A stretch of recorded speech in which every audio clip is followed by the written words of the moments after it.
समय एक सा नहीं रहता। आज दुख है तो कल सुख भी आएंगे और सुख के बाद दुख आना भी स्वाभाविक है।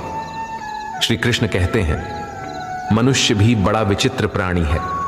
अपने से नीचे के स्तर के लोगों को हीन की दृष्टि से देखता है, उनका उपहास उड़ाता है, उनसे बार बार कहता है कि तुम्हारा कुछ नहीं हो सकता, तुम भविष्य में कुछ नहीं कर पाओगे।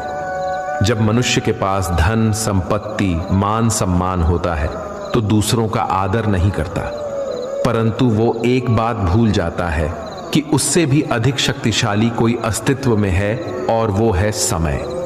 समय अपना चक्र कब बदलेगा ये कोई नहीं जानता। समय अपनी करवट कब लेगा ये कोई नहीं जानता।